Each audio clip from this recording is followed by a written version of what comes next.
Martin Luther কলেজে অধ্যয়নরত মানবিক বিভাগের প্রথম বর্ষের আমার প্রিয় শিক্ষার্থীবৃন্দ, তোমাদের সবাইকে আমার শুভেচ্ছা জানাচ্ছি। আজকে আমরা আমাদের ক্লাস শুরু করতে যাচ্ছি। আমাদের আজকে ক্লাস সংখ্যা হচ্ছে 8। আমরা দ্বিতীয় অধ্যায়ে ছিলাম।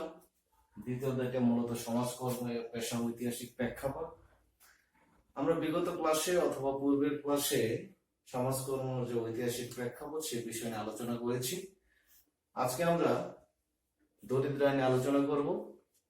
দরিদ্র আইন মূলত এখানে যে আইনগুলো নিয়ে আলোচনা করব সে আইনগুলো হচ্ছে আমাদের ইংল্যান্ডের আইন।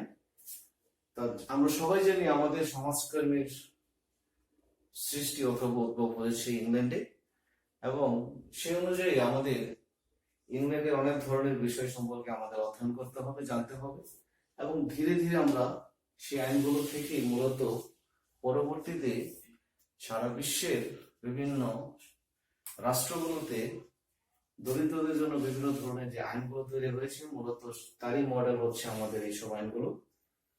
তা আমি পূর্বের ক্লাসে বলেছিলাম যে ত্রয়োদশ চতুর্দশ শতাব্দীতে ইংল্যান্ডে অনেক মহামারী অথবা অর্থনৈতিক মন্দা দেখা দিয়েছিল, এবং সেই সময় অনেকেই দরিদ্র হয়ে গিয়েছিল অথবা কর্মহীন হয়ে গিয়েছিল অথবা চাকরি হারিয়েছিল। তো সেই সময় ইংল্যান্ডের শাসনে অথবা রাষ্ট্র পরিচালনায় যারা আসতো তারা দরিদ্রদের কথা চিন্তা করে অথবা তাদের বিভিন্ন সুযোগ সুবিধা প্রদানের জন্য তারা বিভিন্ন ধরনের আইন তৈরি করত। তো সেই দৃষ্টিকোণ থেকে আমরা যদি দেখি 1601 সালের এলিজাবেথ দরিদ্র আইন, এই আইনটা মূলত তৈরি করেছে আমাদের ইংল্যান্ডের প্রথম রানী এলিজাবেথ, এবং এই আইনটা আমাদের দরিদ্রদের জন্য অনেক সহায়ক ছিল এবং দরিদ্ররা অনেকভাবে এই আইনের সুফলতা ভোগ করেছিল।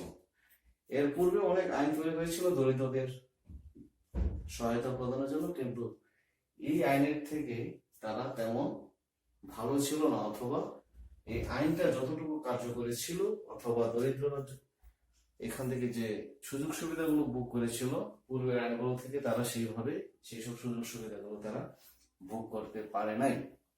যার কারণে 1601 সালের এই আইনটাকে ইংল্যান্ডের ইতিহাসে দরিদ্রদের জন্য একটি যুগান্তকারী আইন হিসাবে বিবেচিত অথবা বিবেচনা করা হয়।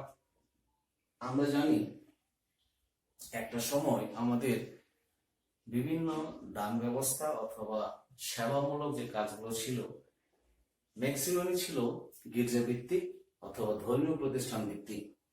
তো সেই সময় আর বর্তমান সময়ের মধ্যে অনেক পার্থক্য আমরা দেখতে পাচ্ছি, কারণ তখন এত বেশি উন্নত প্রযুক্তি ছিল না, অথবা এত ভালো সুযোগ সুবিধাও ছিল না, অথবা এত শিক্ষার সুযোগও ছিল না। যার কারণে সেই সময়গুলোতে আমাদের যারা ধর্মীয় গুরু অথবা ধর্মীয় যে প্রতিষ্ঠানগুলো ছিল তারাই মূলত এই সেবামূলক সহায়তামূলক সাহায্যগুলো করত। কিন্তু আমাদের আধুনিক রাষ্ট্র যখন থেকে শুরু হয় অথবা আমাদের আধুনিক যুগ যেদিন থেকে শুরু হয় অথবা ধীরে ধীরে মানুষের ভিতর যখন এই যে আধুনিকায়ন তৈরি হয়ে গেছে, তখন থেকে আমাদের এই আইনগুলোতে অনেক ধরনের সমস্যা অথবা দুর্বলতাগুলো ছিল।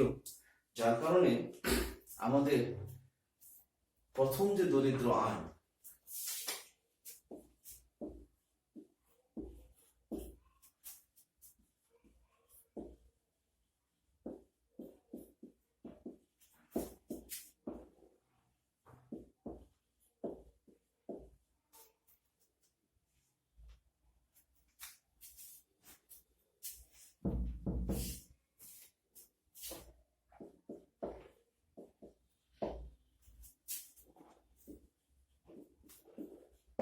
আমাদের 1349 সালে প্রথম দরিদ্র আইন তৈরি করে আমাদের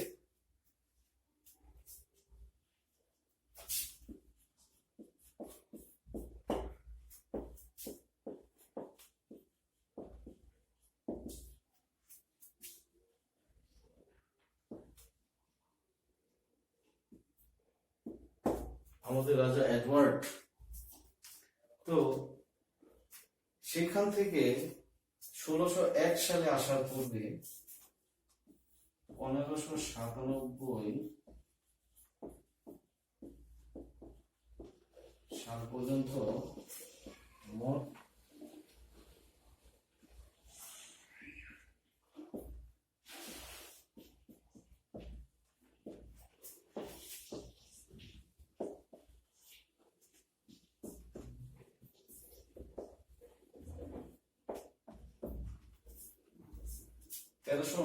সালে প্রথম দরিদ্র আইন প্রণয়ন করে রাজা তৃতীয় এডওয়ার্ড এবং তার পরবর্তীতে 1349 থেকে 1597 সাল পর্যন্ত এই সময়কালে মোট 42টি দরিদ্র আইন তৈরি হয়েছিল অথবা করা হয়েছিল।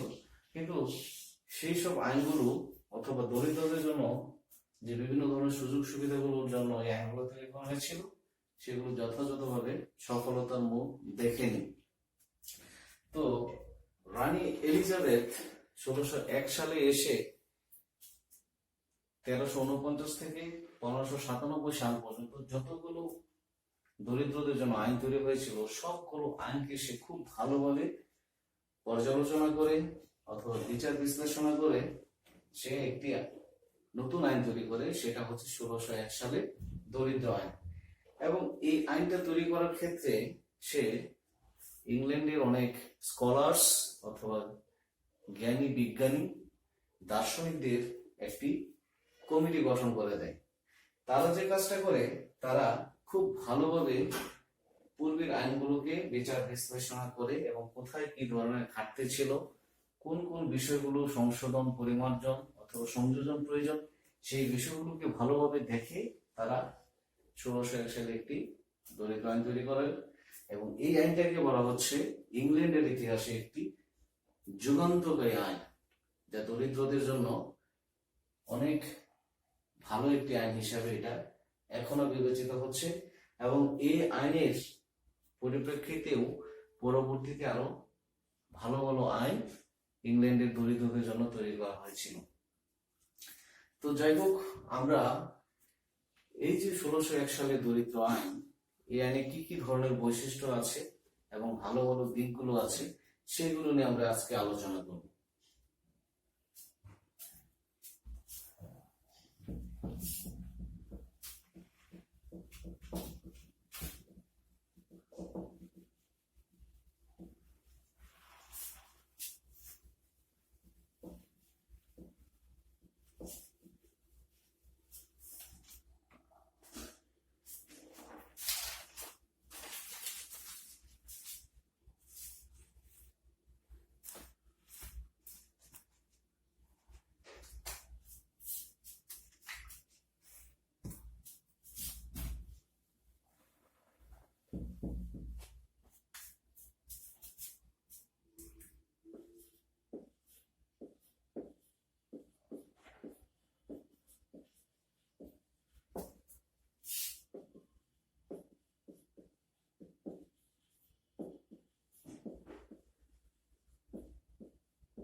1601 সালে দরিদ্র আইনের প্রথম যে পয়েন্টটা সেটা হচ্ছে সমন্বিত রোগ।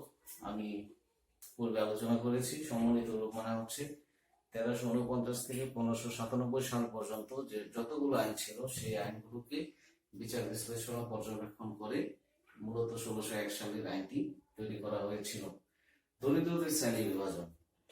আমাদের সমাজে বিভিন্ন ধরনের দরিদ্র থাকে, তো সেসব দরিদ্রদেরকে একই কাতারে না বিবেচনা করে 1601 সালের দরিদ্র আইনে তারা বিভিন্ন ক্যাটাগরিতে দরিদ্রদেরকে ভাগ করে দিয়েছে এবং সেইভাবেই তারা দরিদ্রদেরকে বিভিন্ন ধরনের সরকারি সহায়তা অথবা সুযোগ সুবিধাগুলো প্রদান করা হতো। দরিদ্রদের শ্রেণী বিভাজনে এটাকে 3 শ্রেণীতে ভাগ করা হয়েছিল। 3টি শ্রেণী। 1 নম্বর হচ্ছে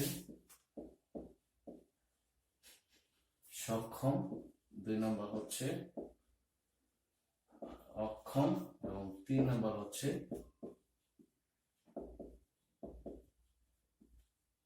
নির্ভরশীল শিশু।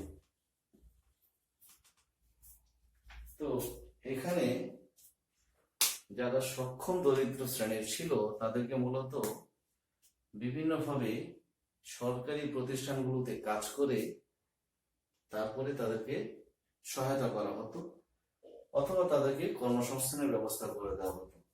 অক্ষম দরিদ্র যাদের পক্ষে কাজ করা সম্ভব হতো না, কোনোভাবেই তারা কোনো ধরনের কাজ করতে পারতো না, তো তাদের জন্য সরকারিভাবে বিভিন্ন ধরনের সুযোগ সুবিধাগুলো প্রদান করা হতো। এবং নির্ভরশীল শিশু।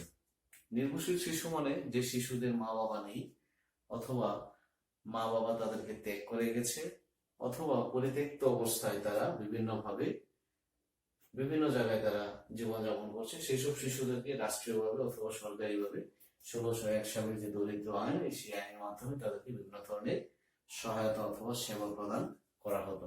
এইভাবে দরিদ্রদের শ্রেণী বিভাজন করার পরে যারা সক্ষম ছিল তাদেরকে অবশ্যই কাজ করতে বাধ্য করা হতো। অন্যথায় যদি তারা সেসব প্রতিষ্ঠানগুলোতে কাজ করতে অনীহা প্রকাশ করত, রাষ্ট্রীয়ভাবে সরকারিভাবে কোনো ধরনের সুযোগ সুবিধা তারা পেত না। তারপরে দেখি সরকারি কর্মসূচির সূচনা। বিভিন্ন ধরনের পরিকল্পনা গ্রহণ করার মাধ্যমে দরিদ্রদের বিভিন্ন ধরনের রাষ্ট্রীয় যে সুযোগ সুবিধাগুলো ছিল অথবা রাষ্ট্র প্রদান করতো সেগুলো তারা যথাযথভাবে পেত এবং সরকার তারা নিজ থেকেই সেসব দরিদ্রদেরকে বিভিন্ন ধরনের সহায়তা প্রদান করত। আত্মীয় স্বজনদের দায়িত্ব কর্তব্য। আমরা দেখি আমাদের সমাজে অনেক সামর্থ্যবান সম্পদশালী আত্মীয় স্বজন থাকে, তাদেরই আবার কিছু দরিদ্র হতদরিদ্র আত্মীয় থাকে। তো সেসব ক্ষেত্রে 1601 সালে যে দরিদ্র আইন, সেই আইনে সেই সব অবশ্যই তাদের যে দরিদ্র আত্মীয় স্বজন ছিল তাদের দায়িত্ব গ্রহণ করতে হতো, রাষ্ট্রভাবেই তাদের উপরে সেই দায়িত্বটা চাপিয়ে দেওয়া হতো যেন তারা তাদের সম্পদের কিছু অংশ তাদের দরিদ্র আত্মীয় স্বজনের জন্য তারা ব্যয় করতে পারে অথবা দিতে পারে।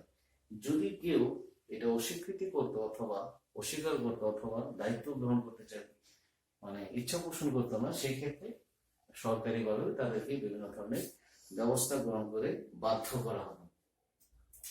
বাধ্যতামূলক শ্রম।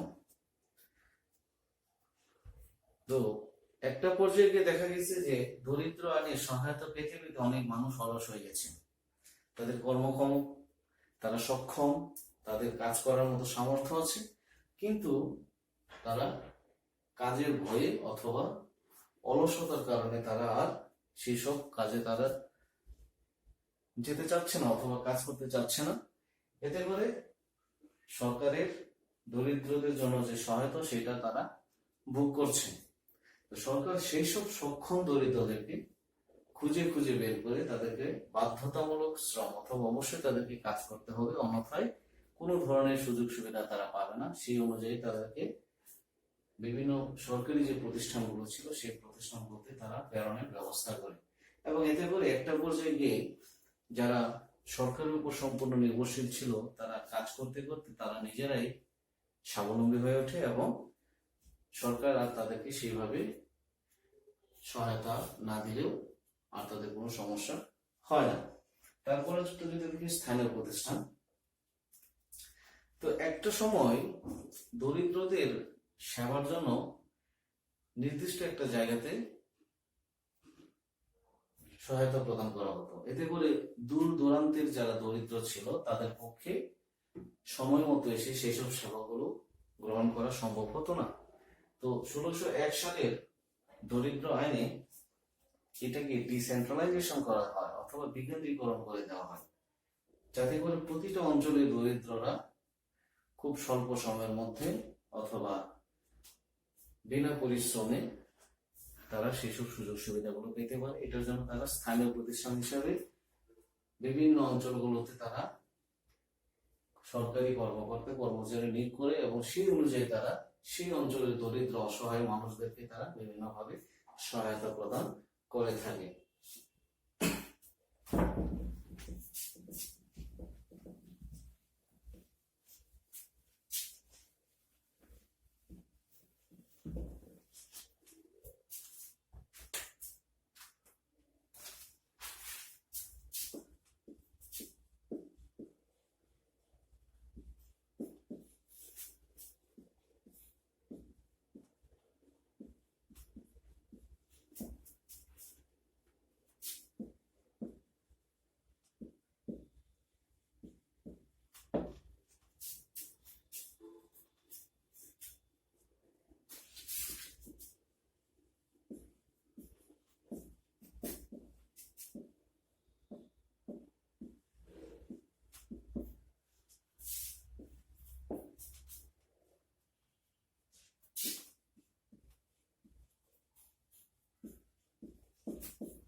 সম্পদ ও সুযোগের সদ্ব্যবহার। তো দরিদ্রদের জন্য যে আইনটা করা হয় সেই আইনগুলোতে যতটুকু প্রয়োজন ঠিক ততটুকুই সেবা অথবা সহায়তা দেওয়া হতো। এতে করে দরিদ্রদের জন্য অধিক যে একটা খরচের বিষয় ছিল অথবা সুযোগ সুবিধার বিষয় ছিল সেটা নিয়ন্ত্রণ করা সম্ভব হয়েছিল। অনেক সময় দেখা যেত যে অনেকেই মিথ্যা তথ্য দিয়ে অথবা বিভিন্নভাবে এই সুযোগ সুবিধাগুলো তারা গ্রহণ করত। এতে করে অন্যান্যরা সেই সুযোগ সুবিধা থেকে বঞ্চিত হতো। তো যার জন্য 1601 সালে আইনটাকে এমনভাবে তৈরি করা হয়েছে যে একটি দরিদ্র পরিবারের জন্য যতটুকু সাহায্যের প্রয়োজন, সরকারি সহায়তার প্রয়োজন, ঠিক ততটুকুই তারা পেত, এর বেশি তারা কোনোভাবেই পেত না। সাহায্যের জন্য শর্ত, দরিদ্রদেরকে বিভিন্ন ধরনের কন্ডিশন অথবা শর্ত দেওয়া হতো। আমরা আগে বলেছি দরিদ্রদেরকে শ্রেণী বিভাজন করে দেওয়া হয়েছিল। যারা সক্ষম ছিল তাদেরকে অবশ্যই কাজ করে সহায়তা অথবা সুযোগ সুবিধাগুলো পেতে হতো। তো এইভাবে দরিদ্রদেরকে বিভিন্ন ধরনের শর্ত আরোপ করার পরে যারা সক্ষম দরিদ্র ছিল তারা একটা পর্যায়ে গিয়ে আর এই সরকারি সুযোগ সুবিধা অথবা সহায়তাগুলো নিতে তারা অনীহা প্রকাশ করে, কারণ ধীরে ধীরে তাদের ভিতরে একটা আত্মসম্মান বোধ অথবা লজ্জাবোধ কাজ করে। এতে করে একটা পর্যায়ে গিয়ে সেই সব দরিদ্ররাও আর সরকারের এইসব দরিদ্রের যে রিলিফ অথবা সাহায্য সহযোগিতা সেগুলো থেকে তারা সরে আসে। এতে করে সরকারের উপরে চাপটা অনেক কমে যায়। ভিক্ষাবৃত্তি দমন, তো অনেকেই যে কাজটা করত সরকারিভাবে সহায়তা নিত, আবার বিভিন্ন ভাবে তারা ভিক্ষাবৃত্তির মাধ্যমেও তারা বিভিন্ন মানুষের কাছ থেকে সুযোগ সুবিধা গ্রহণ করত। তো 1601 সালের এই দরিদ্র আইনে কঠোরভাবে এটাকে নিয়ন্ত্রণ করা হয়। যারা সরকারি সহায়তা পাবে, সুযোগ সুবিধা পাবে, তারা যদি ভিক্ষা করে অথবা ভিক্ষাবৃত্তিতে তারা যদি নিয়োজিত থাকে তাহলে তাদেরকে সেই সব সুযোগ সুবিধা থেকে বঞ্চিত করা হতো। এইভাবে একটা পর্যায়ে দেখা যায় যে ইংল্যান্ডে যারা ভিক্ষাবৃত্তি করতো অথবা ভিক্ষা করতো তারা আর সেইভাবে ভিক্ষা করে না, অথবা ভিক্ষা করাটাই একবারে বন্ধ হয়ে যায়। নিবন্ধন করা, তো দরিদ্রদেরকে নিবন্ধন করা হতো। আমি কে বললাম আমি দরিদ্র, আমাকে সহায়তা দিন, সেই সুযোগটা ছিল না। তো প্রকৃতপক্ষে যারা দরিদ্র তাদেরকে সরকারিভাবে নিবন্ধন করা হতো এবং সেই অনুযায়ী তাদেরকে সহায়তা এবং সেবা দেওয়া হতো, এবং সেখানে ক্যাটাগরি থাকতো যে সে কি পরিমাণ সাহায্য সহযোগিতা পাবে, অথবা সে কোন শ্রেণীভুক্ত দরিদ্র, সে কি সক্ষম অক্ষম না নির্ভরশীল, সেই অনুযায়ী সরকারি সহায়তাগুলো সে পেত।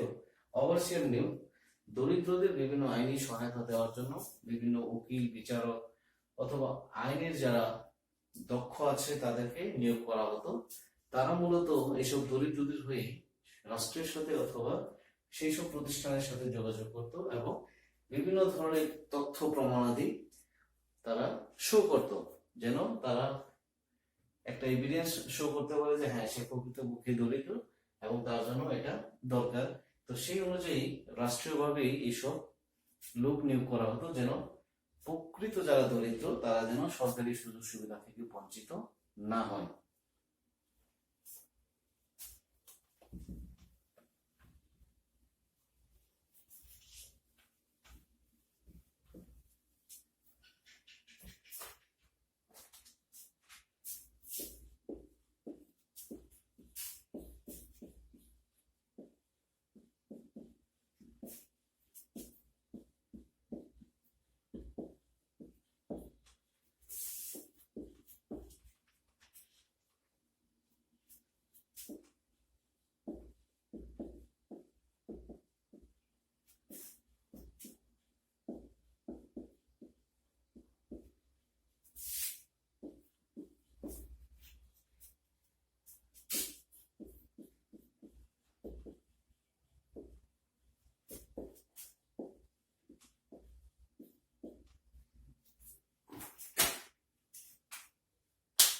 পারিবারিক দায়িত্ব,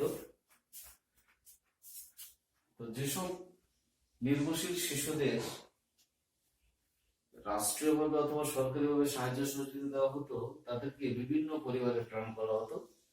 অনেক পরিবার ছিল নিঃসন্তান অথবা সন্তানাদি নেই, তো সেই সব পরিবারগুলোতে অথবা যারা সামর্থ্যবান পরিবার সেই সব পরিবারগুলোতে রাষ্ট্রীয়ভাবে সরকারিভাবে এইসব নির্ভরশীল শিশুদেরকে দায়িত্ব গ্রহণের জন্য ব্যবস্থা গ্রহণ করে দেওয়া হতো এবং সেইভাবেই সরকার সেই সব পরিবারকে সহায়তা দিত, যেন একটি সেই শিশুটা সুন্দরভাবে স্বাভাবিকভাবে বেড়ে উঠতে পারে এবং জীবনে প্রতিষ্ঠিত হতে পারে।